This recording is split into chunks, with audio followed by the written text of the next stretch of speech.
Welcome to this special Mormon Land Live episode from the campus of Utah Valley University in Orem, Utah. I'm Peggy Fletcher-Stack, Senior Religion Reporter for the Salt Lake Tribune. I'm here with Senior Managing Editor David Noyce. Hi, Dave. Hey, Peggy.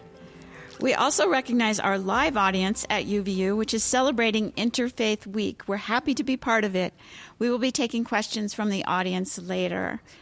So thanks for joining us today. We remind you and our listeners about another way to support Mormon Land. Just go to patreon.com, where with a donation as small as $3 a month, you can access transcripts to our podcast, our complete newsletter, and all of our religion coverage. Again, that's Patreon, patreon.com/Mormonland. Now for today's show. Few conversations are as fraught as among family members who disagree about ideas they hold dear, and none more so than religion. Such exchanges can be especially painful for believers in the Church of Jesus Christ of Latter-day Saints, a faith that can be all-encompassing with strong teachings about here and the hereafter, especially about family relationships and practices that reflect those teachings. So what happens in families where some hold firm to the faith and others walk away? How do parents, children, and siblings respond to those who have chosen a different path? Can they still love one another, or does judgment make that impossible? Do they talk about it, or do they slink away in silent agony? Utah Valley University's Kimberly Abunuwara, director of the humanities program and a theater professor, came up with an unusual way to explore these questions. She enlisted a group of students to interview various families about how their attachment to or distance from Mormonism affected their connections and communications. Then the team put together a performance in good faith in which student actors used those firsthand accounts from members and former members to reveal these wrenching experiences. Professor Abunuwara and two of the student performers, Brielle Zendra and Caleb Voss, are here today to talk about what they discovered and how the experience affected them in this special Mormon Land Live episode from Utah Valley University. Professor Brielle and Caleb, welcome to Mormon Land. Thank you. We're really happy to be here. Okay, Kim, let's start with you. What prompted you to launch this project? What was the process? How long did it take? And how did you choose the families to interview? Thanks for having us very much. What prompted the process? Well, I come by this interest very honestly. I was born and raised in Utah in a Mormon family. I recognized as I was growing up that there were different religious opinions in my family. I noticed right away that it's difficult for people to talk about these differences, and I saw relationships suffer. Then I married, and I had 4 children, and then I was surprised when they grew up and turned into adults with minds of their own, and so then, as my adult children made their choices about religion, about the Mormon faith, I was desperate that our differences not hurt our relationships. That just was not okay for me. So while I was going through that, I was also teaching here at UVU, and I was teaching a performance studies class, and one of the methods of performance that I teach in this class is a method of performance that is used to mend communities that are divided by civil strife and injustice. It's called ethnographic performance. And what happens with this technique is that theater artists go into a community and they interview people, and then they record those interviews, and then they take excerpts from the interviews and they perform them. And somehow there's magic that happens when you take the heated emotional relationship out of it and you add a performer, and the performer speaks these views rather than the person that you're in a relationship to. So then when the audience hears these views, since the emotion has been taken out of it somewhat because of they're not in a relationship with the performer, they can hear those views in a new way, and perhaps, hopefully, with more understanding. And so that's what I was teaching, and I thought, well, maybe this would help in my community. Maybe I could do this here. So I started enlisting students to go out and interview, and in this case, I partnered with the theater department. You said I'm a theater professor. I'm actually a professor in the integrated studies program and in the philosophy and humanities department. But my degrees are in theater. I'm an actress. And I have friends over in the theater department. And I asked them, I said, hey, what do you think about this? And I'm very grateful to La Bean, the chair of the theater department. She said, yes, we need some interesting experimental things like that. And so they gave me a performance class that was full of 10 extremely talented actors who were game to try this with me. And what they did was they went and got interviews with people in the community. Now, you asked, how did we find volunteers to talk to? Mostly we used social media and personal contacts. So snowball sampling, to use a term. And they each were required to do a minimum of 3 interviews. Some did more. And they brought in excerpts from the interviews, and we read them. Now, the magic of ethnographic performance, this bridge building and this generation of understanding, which it promises, that started with us, with the actors and myself, because some of the actors were identified as members of the Church of Jesus Christ of Latter-day Saints, and some of them as former members. So just in the process of listening to these excerpts and talking to each other about how we felt about them and deciding which ones would be included in our show, we had to overcome our own biases to make sure that all viewpoints were represented in our show, which was important to us. Now, you had the agreement with the people that you interviewed that you'd pseudonyms, right? I mean, it's not like they're identified that way. So, no. Okay, so Caleb and Abrielle, I have a question for you. First of all, did you get an A? I sure worked my hardest. This is your chance to lobby, okay? So, all right. Well, how did you guys get involved?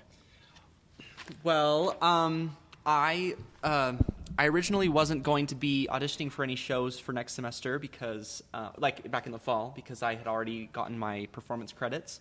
But after I heard about the show, I realized I really wanted more acting experience, and so I just decided, you know what, why not? Why don't I just do it? It would be fun. And then when I heard about what it was, I realized that it was going to be a little bit harder to do than I thought it was going to be. There was a lot. I knew there was going to be a lot more at stake with myself, for sure, because I'm a former member, and I very much went through my own process. A lot of hard feelings there, and when I so I auditioned for it, and then when I went in, I just was shocked at just how much. I was shocked that I was able to separate a relationship I had with someone from our religious affiliations. Okay. That was really shocking to me. Yeah, we're going to talk more about that. Brielle, what about you? How did you get involved? I was auditioning for all the fall shows, but when I read the description of In Good Faith, it really called to me because, as Caleb said, I have a personal connection to this topic as well, the topic of family differences and faith differences within families regarding the LDS Church. And so, it really called to me. And then I got a call back for it. And during this callback, some of the questions they asked us were kind of like, do you think you can handle this kind of thing? Do you think that this will be something that you're comfortable talking about and comfortable experiencing? And I just felt that it was something I needed to do for my own, personal growth. And it was just something I felt really, really right about, and something I feel like I wanted to talk about. So to the two of you, I know you've prepared a few of the quotes or excerpts. Can you offer those to us now? Yeah, of course. I can do one of mine first, yeah. Alrighty. So this is a 50-year-old woman. She's a former member, and her name is Dinah. I've learned not to bring things up, because even though my kids sit at different places with it, I feel like everybody wants to defend the church for whatever reason. And yeah, the loyalty. So we can't have a conversation about it. And so now I'm learning I have to just listen to what people say and just say, oh yeah, that must be hard. Like with my daughter that's starting to go back to church.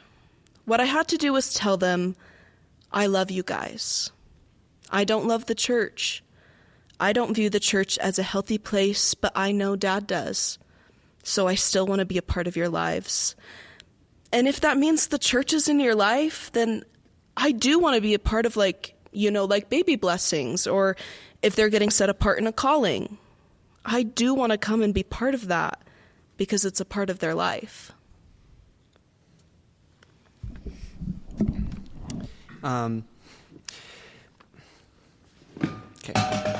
Okay.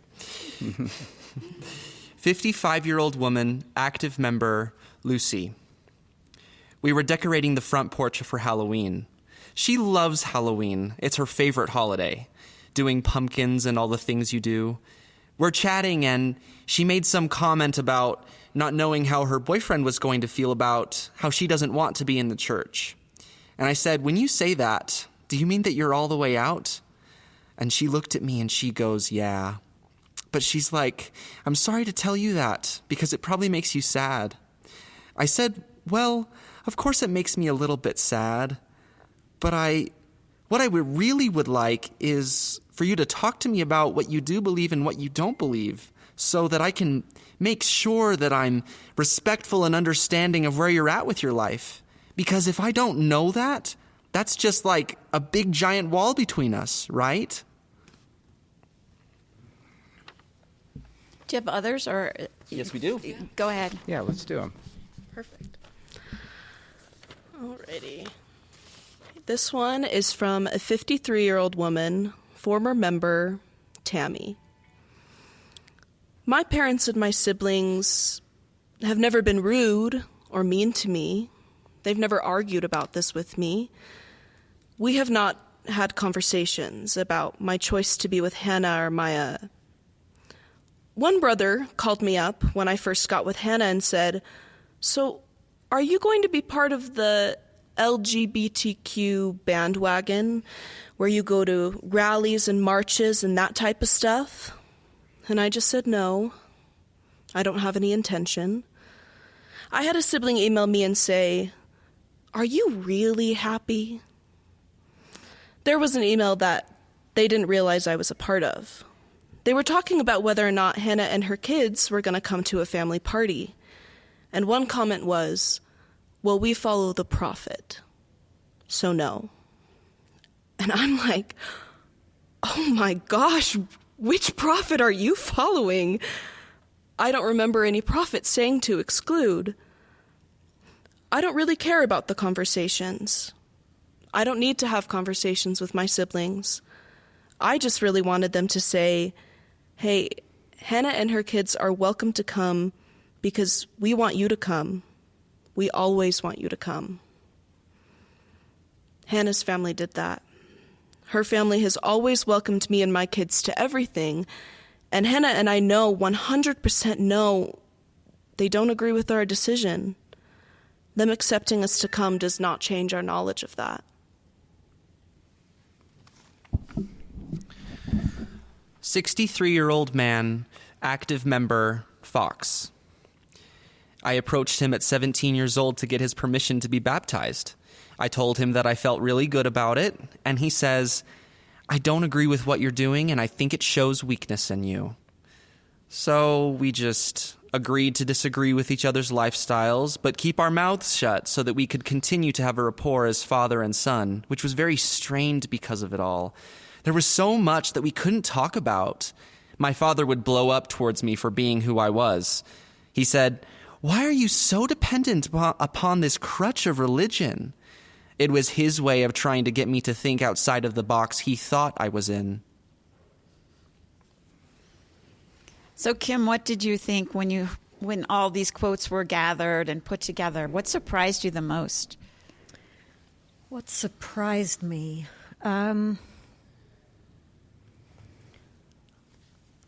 Well, I think certainly what struck me was the amount of heartache on both sides. The ample heartache on both sides. And I think I also am surprised by how much, and so were the actors, we were all surprised by how much people want to talk about this. You know, generally you think, well, religion, it's so touchy and people don't want to talk about it. Actually, that's not true. People are desperate to talk about their personal religious journey. It's just that rarely are we in a situation where we have a safe opportunity with someone who's asking us questions and is listening to understand, which my students were. They were going out and wanting to hear, what's your religious experience been? And people love to talk about it under those circumstances. But usually if we're ever going to talk about any religious experience we have to kind of do it with our fists up and ready for battle, because people, well, I can't remember who said it, but people don't listen for understanding. You know, they listen to reply. So lots of heartache on both sides. People do want to talk about it. They do. I'd be happy to email any of you who'd like all the questions that we asked. We asked every person 8 questions. And if you really want to get to know people and just, you know, it's a great interfaith practice to just show curiosity. Ask people that you love about their experience. You know, be ready to hear the answers, I guess. I was struck by, although there's a common theme, how varied the different dynamics are in the family. Each one has kind of a personalized kind of their fear. Brielle, this and Caleb, question for you: what were your impressions of that as you did these and as you heard others read theirs? One that came to mind is there's this one excerpt that was in our show where I believe it was a former member was talking about the fear is that I won't be with them for eternity. And that is a fear that I had as well when I was on my personal journey of leaving the church. I was fearful of A, not being with my family for eternity, and B, that they would view it as me not wanting to be with them for eternity. And there was a lot of fear around losing each other, around losing a relationship, things like that. A lot of fear around that. Caleb? I don't really have an answer to that right now. Okay. I don't know. Okay. Yeah. You know, it's interesting, though, when you bring up family, that does introduce something in Mormonism that maybe other religions don't face, the same kind of the family, eternal family component. It does seem to raise the bar, I guess. Is that the right way to say it, Kim? I agree, and that's something that I experienced over and over with these excerpts, and something that really came into focus for me is that Mormonism is unique. It's a unique, high-demand religion, and it has a vision of the afterlife that is focused on the family. And so I came to understand pretty soon after we started this project that a good subtitle for our show would be "Ruining Your Mother's Heaven." Mm. That's what this is about, and that's what so many of the excerpts were about. And I've had a mom, and I've been a mom, and when I lost my faith, the very first person I needed to go to work with to make sure that she understood me was dead.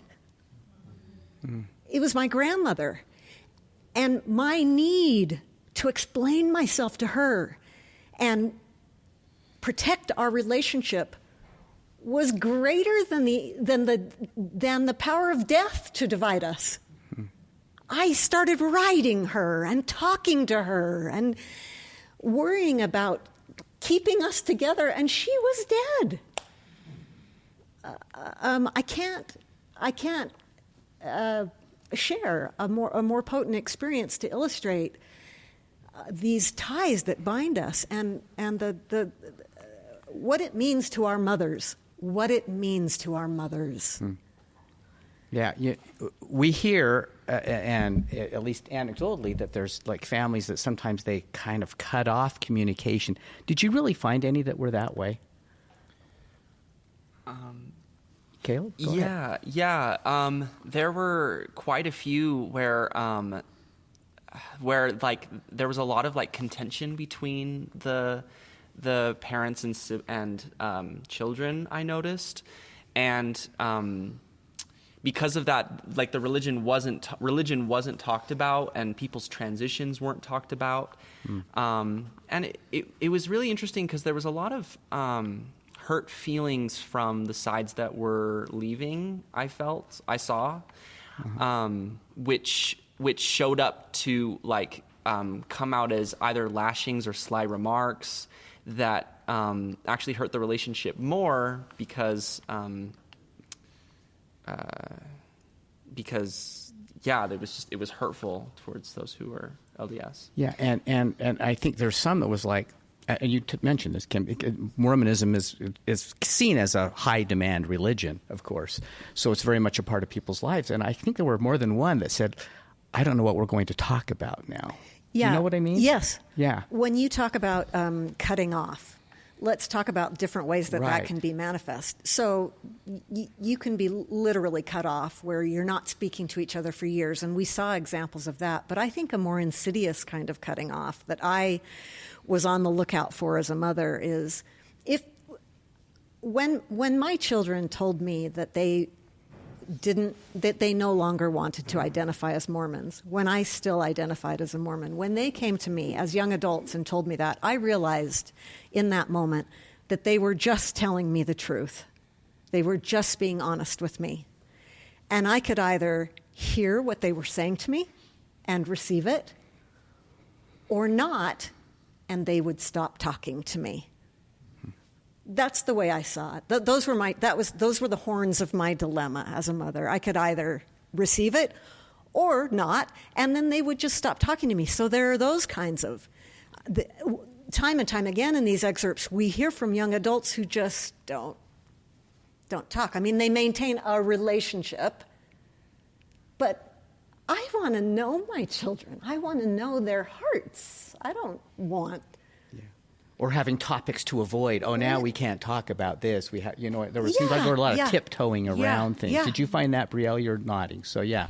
Yeah, I did find a lot about that in a lot of, not in just my own interviews, but in several of the excerpts where, there was pain on the active member side of, I want to talk about my religion because it's very, very important to me.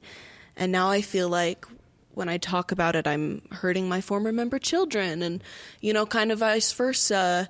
So yeah, I found that was definitely a very prevalent thing and a theme of our show, for sure. Caleb interviewed a woman whose pseudonym was Lucy, and she had lovely segments where she talked about, was it Lucy or Laurel that did the dinner table? That was Lucy, yeah. Was that Lucy that just talked about, and we acted it out, what can we talk about the church anymore at the dinner table? And Lucy's saying, well, no, we can't. I don't. And I know that they will just excuse themselves. But it's heart-wrenching because she's talking about how this is the most important thing to her, and she'd like to share it with them, but she can't. So it was good to get all these different perspectives. So, Brielle and Caleb, can you tell us one really memorable interview that you had? I'm thinking.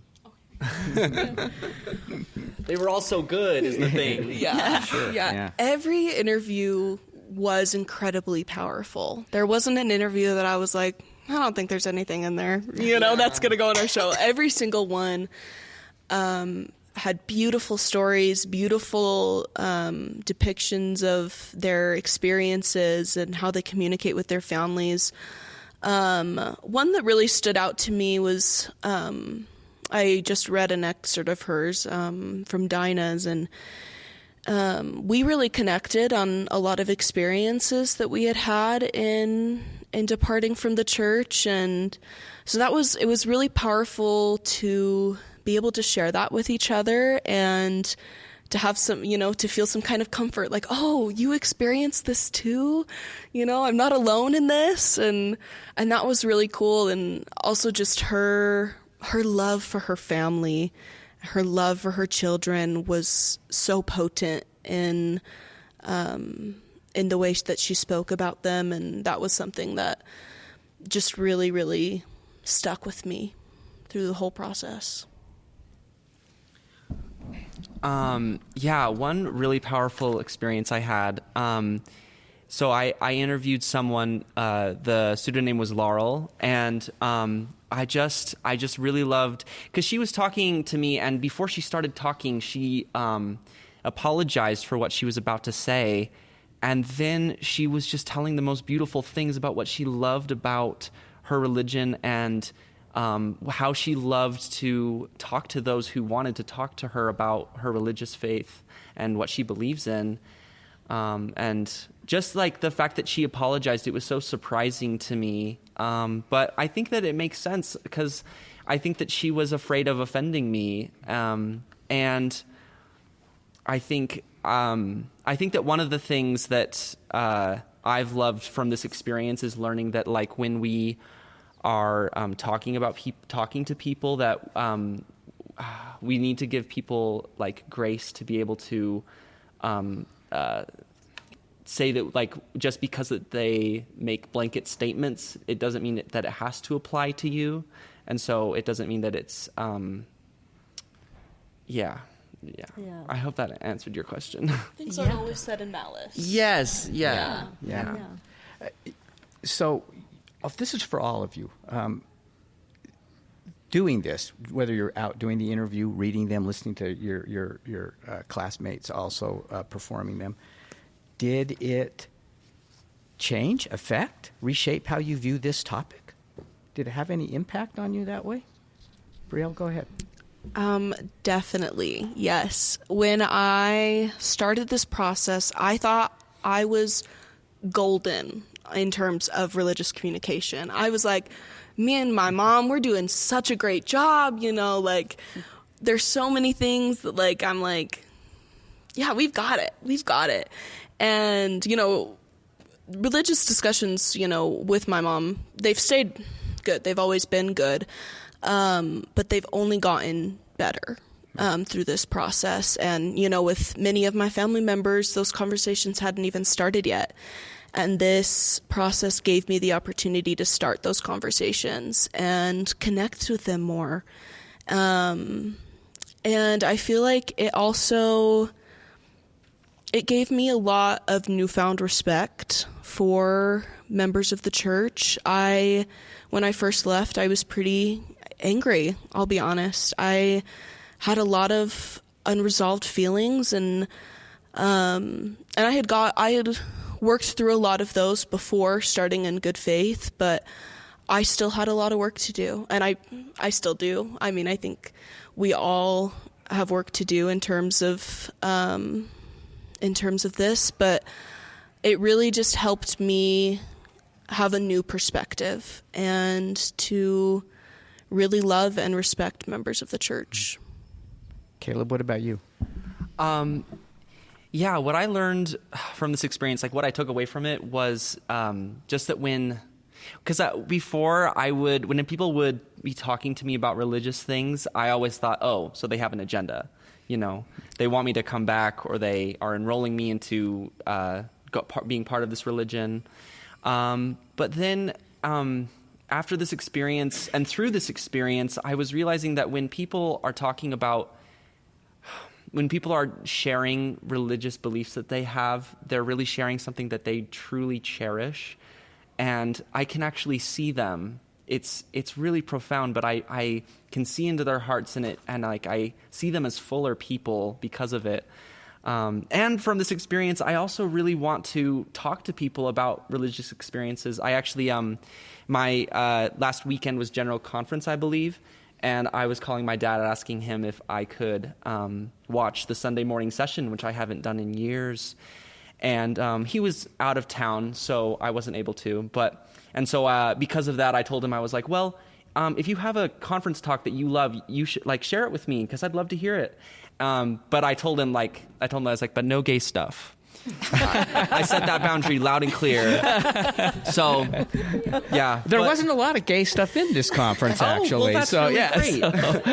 Yeah. So, but yeah, so I just love that I feel like I can talk about it with people, and that it's just been really good for me. Kim, what about you? Well, go ahead, Brielle. Brielle, I was just going to say, good on you for setting that boundary. Yeah. That's always such a good thing to do. Yeah.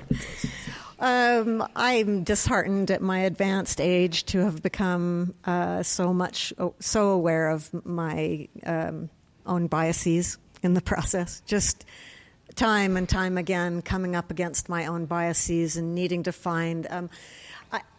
We had. Mostly we had positive reaction to the project. Mostly people were pretty positive about it, but there were people who didn't like it and were negative about it, and just continuing to negotiate my own biases with other people and learn to become a better communicator was what I took away. So were there any examples you found of families who did a good job, who were healthy in their communications? And Brielle, you said, you were impressed by some of their, were there any that you said, wow, they're doing it? Ooh. There definitely were. While you're thinking about it, because I see you kind of drawing a blank, there definitely were. And I remember in the process not being aware, we were creating a piece of theater, and it needed to have a certain pace, and it needed to not be too much of a downer. It needed to have some lift and some buoyancy, and there were plenty of good examples, plenty of heartening examples of. I think of Olivia, I think of Bee. I'm saying these names. You don't know them, but I'm looking here at my actors just to remind them of the excerpts that we found of people that were doing incredibly well. Olivia was an example of a young mother who was talking about, my kids are asking me on the way to church, Mommy, why doesn't Daddy come to church? Mommy, why doesn't Daddy come to church? And her daughter was being baptized at the same time, and she was concerned and yada yada. And she's saying, well, you need to go to your dad and you need to talk about this. And at the end of her piece, she says, I really tried never to make Ed, her husband, the bad guy. I wanted the kids to respect his views and his beliefs. And I thought, oh, that's golden. That's a golden example. And we did have a bunch of those where people were just doing it right, really winning. So you've already mentioned that there were some negative reactions, but do you think that the performance helped audience members? It looked like there were a lot of... I sure hope so. I think it seemed like a lot of students, maybe, young people were in the audience. Is that true? And do you think it helped them, like both of you? Yeah, there was so many positive reactions. Actually, we had some missionaries at our last show, and they wanted to share what they had learned, and share what we had presented to them, and that was such an amazing thing to me that the warriors of the church, they are the face of the church when you're on a mission, and they loved what we had done, and that was really, really powerful to me. I also had several family members and several friends that are active in the church come to the show, and they loved it, and that was really incredible to me, really powerful. Something really incredible was that there was one audience member. There was an excerpt that talked about how there was an excerpt where someone was talking about all of the joys that they found in their religion, like just the things that they loved, but how they couldn't share it with their family members. And this person from the audience was talking about how they feel that same way with their religion, and they also feel that same way with the joy that they've had with being who they are as part of the LGBT, and how they feel like in each of their those communities they can't share what they love, and so they were just really relating to that person who is an active member like them. So. One of the things that we did, we worked with a really talented interfaith counselor named Lizzie Jensen, and she created a little handout for the audience, and it just had 4 little guidelines on it that we equipped the audience with to keep in mind as you go into these discussions with someone about faith. And they're speak from the I position. Be respectful of others' experience, even if you don't share them. Assume good intentions and be brave. And so that was one small way that we could kind of try and make a difference and help. But the ones for me that really mattered were when we heard audience members share their feelings with us, and I really got a sense that they had been disarmed and could be vulnerable with us and could talk about their own experiences. We had mothers. We had a mother who talked about remembering when her sons gave her hints that they were. This one really struck me. Years ago, her sons had given her hints that they were not copacetic with the church, that they were not going to probably be Mormons. And she shared with us that she was afraid to respond or say anything to them because if she talked to them, it would validate that and empower that, and she might somehow fertilize that and help it to grow. So she remained silent. And she felt afterward how she wished she had talked to them and given them a chance to share their feelings with her. So what are the future plans with this project? Well, we brought in, I raised a little bit of money from a lot of very generous donors, the Religious Studies program, Brian Birch, and the Humanities and Philosophy department. And I raised a little bit of money and hired some film students, and they came in once a week and shot footage of this process. So we're going to make a short documentary. It's all in the can now. We just need to get it edited. Hopefully it'll be edited by the end of June. And then we'll try and put it out there. So just the hope is to expand the reach of the project to help people gain these skills and be less afraid to talk to each other and to mend and preserve relationships. Thank you, Kim, Brielle, and Caleb, for sharing these stories and your insights. Let's have a hand for our three guests.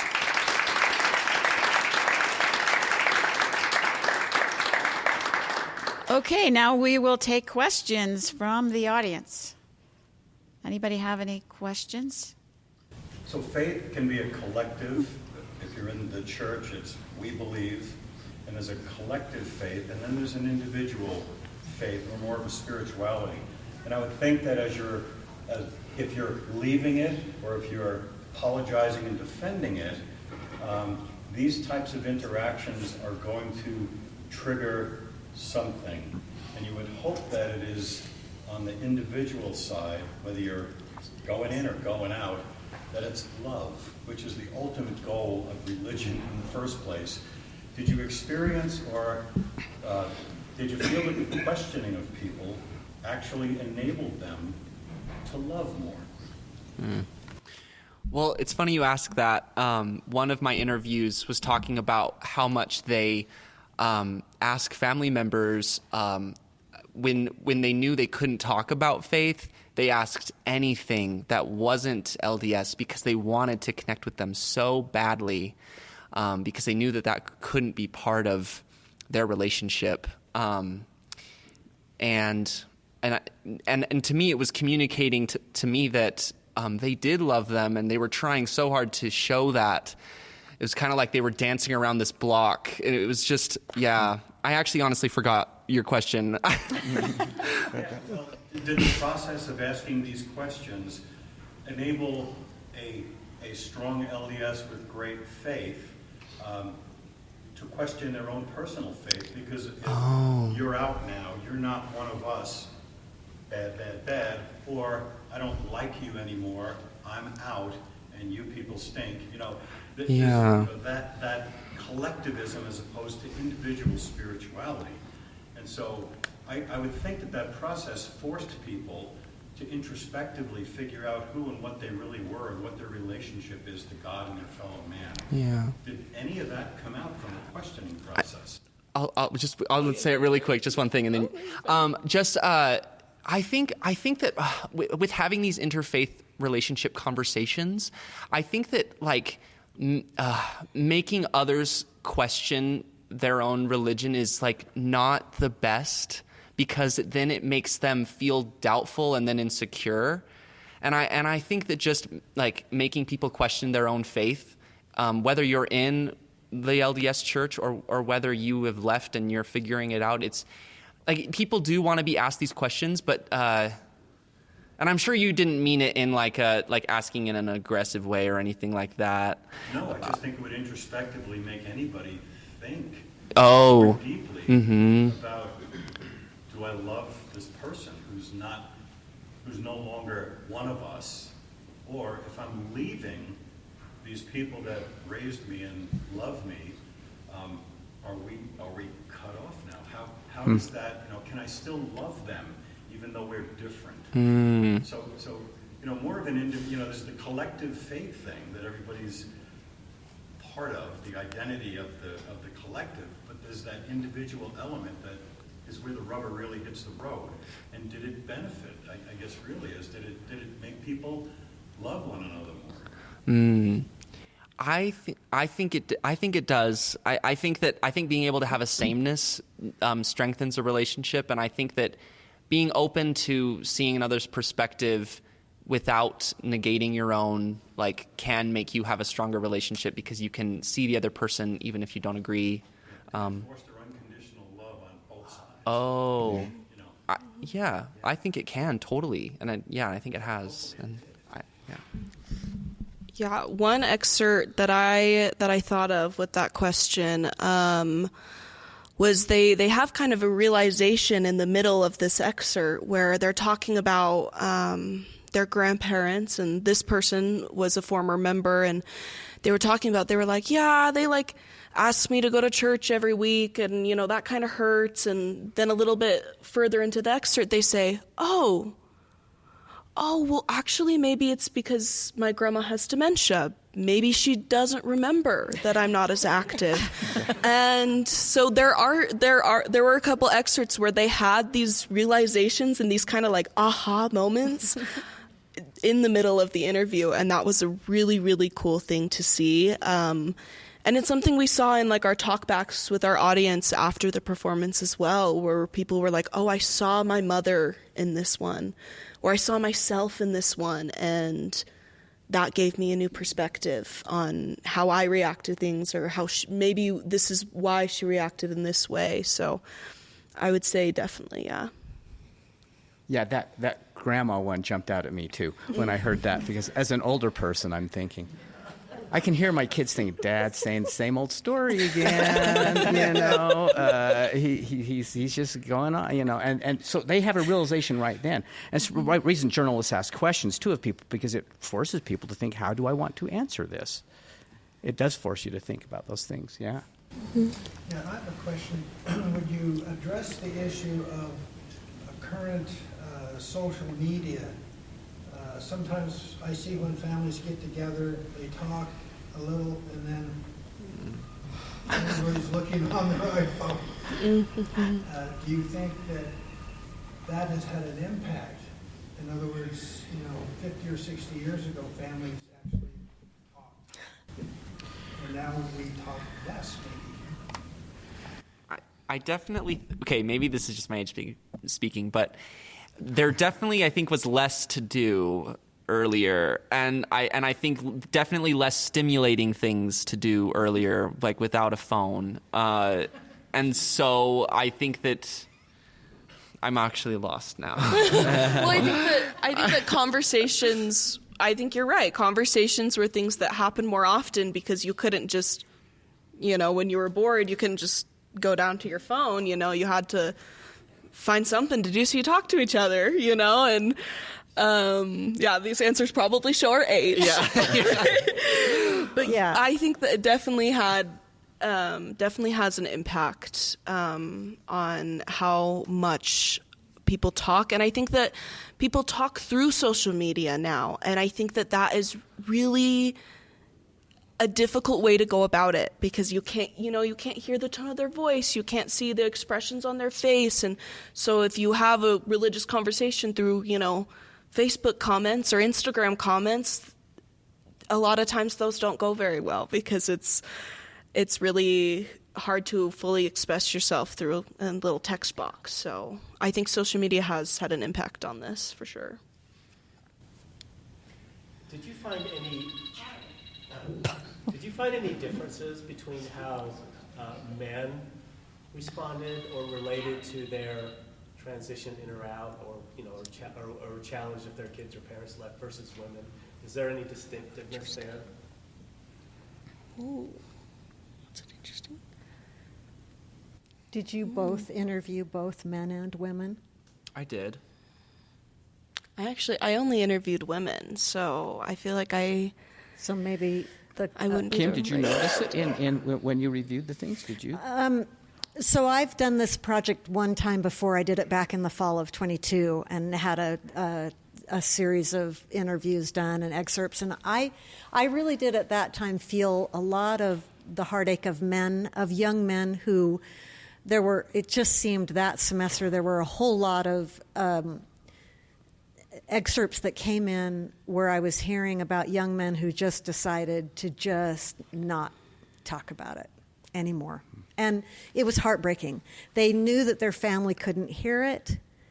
They knew that it was going to hurt feelings, that it was going to break hearts, and they just needed to keep quiet about it. And it was sad. Yeah. I can picture, because you talked about doing interviews and you're not watching interactions, you maybe don't have access to the information that I'm seeking, but I can picture people maybe over-attributing to their conversation partner, like someone who has left the church, feeling like the person in the family that still goes to church is always talking to them about church or the gospel, when the person who's speaking probably doesn't feel like they're talking about it at all. They're just talking about what they're going to do this week, and it happens to be that they've got 3 church events, or they're talking about something that's important to them that is coded to the person who's left as, they're always talking about the gospel. Did you, in your interviews, get any sense for that? And maybe in doing some analysis, do you think that that's overcoded? I'm thinking there's a scene from a very old movie with Woody Allen and Diane Keaton, and the question is, well, how often do you have sex? And she says, all the time, 3 times a week. And he says, almost never, 3 times a week. So they're looking at the same situation, interpreting it very, very differently. Yeah. Annie Hall, yes, great movie. Yeah. I think that I think the pattern that I was seeing was that when people were talking about their faith, and it is true that like people are just talking about it and they don't even realize they're talking about it. I think for me, the fear is always that they're trying to proselytize, and that's been very, very frustrating. But I again, just through this experience, realizing that I just want to talk to them, and then I get to see them, and that's what's really important to me, is that I get to see them and get to see what they love to do during their week or whatever they're going to talk about. And I think that if that worries you, not saying that it worries you, but I'm saying if it worries you, have an honest conversation about it and ask, are you bringing this up? Are you bringing up that you studied scriptures for 15 minutes this morning because you want to get me to come back? like really just having that honest conversation, so that then the next time they're like, yeah, I went to Sunday school and we talked about that lion den or whatever. Like it's really just like, yes, I'm just talking about this because I want to talk about it, and that's it. And it really is just about communication to see where people's intentions lie. Yes. And yeah. Kim, is that kind of what we were talking about? Mormonism has some unique aspects, or at least they're rare, not found in all. Like one, we talked about families, but also it's an all-encompassing faith. And so people are going to talk about their week, like you talked about. And it comes out in a lot when it's, what am I going to talk now about? I don't want to offend, right? I mean, that's what comes out, right? Right. And I think that's where that third guideline comes in of assume best intentions. I think that Mormons do talk about their faith a lot. They participate in their faith a lot. It's a daily practice. It's also overtly a proselytizing faith. Yes, if it's not surprising that Mormons speak more about it, and I think it's a good idea for maybe former members to assume best intentions and not think that they're just because that's a lot of what they have to talk about, that they're necessarily trying to proselytize, but just chill out and realize that that's a big part of their life, and that's okay. And if you have a family member who is now breeding puppies, they're going to be talking about those puppies Yep. all the time. Yep. They've got to go home to make sure Yes. the puppies are Yeah. clean. They've got stuff for dogs for them. Yeah. I mean, it's going to be everywhere. Yeah. Right? So Yeah. it's not unique to, Yeah. or any enthusiasm is going to come out in the conversation. Yeah. I think that also, like, flipping the coin, if someone who has just recently left the church, if they're talking about like the hardships or whatever, or new things that they're learning, it's not necessarily to try to get the other people to leave the LDS church. They're just sharing their new experiences or their disgruntlements, and it's not necessarily even about you. And so it's, yeah, it's just going back to that assuming best intentions and realizing that when someone is sharing something with you that they're excited about, it's because they care about you and they want, you to hear something that they're excited about, and it doesn't necessarily have all of those connotations to it every single time. Okay, I think we take one more question, then we got to be done. I'm interested in AI and big data, and I wonder if you enlarge your database, that it would also help us understand the Mormon condition. In other words, suppose you talk to a Muslim parents whose child decides to become a Christian, or a Catholic mother whose children want to chuck Catholicism. Would that help us understand our own situation a little bit better? It could. It certainly could. Going broader can have important analytical aspects to it. I, for my purposes, just wanted to focus on our community. And the literature review that I did a few years ago suggested that a lot of other Protestant denominations in the United States have been studied in terms of faith differences and how families within those denominations are being impacted, but not so much Mormons. There have been a lot of studies done about Mormons, their big families, their this and their that, but not so much about how they're doing in communicating across faith difference. And so I felt that gap, so I wanted to shoot that gap. But I think you've got a good idea there for future study. Thanks again to our guests and to Utah Valley University. A special thanks also to Kelly Cannon, the Tribune's community engagement editor. And finally, thanks to our audience, both here and on the internet. We remind you that you can keep up on all the happenings in and about the church by subscribing to the Tribune's free Mormon Land newsletter. Just go to sltrib.com to sign up. And we'll talk again next time on Mormon Land. Thanks, guys. You guys were great.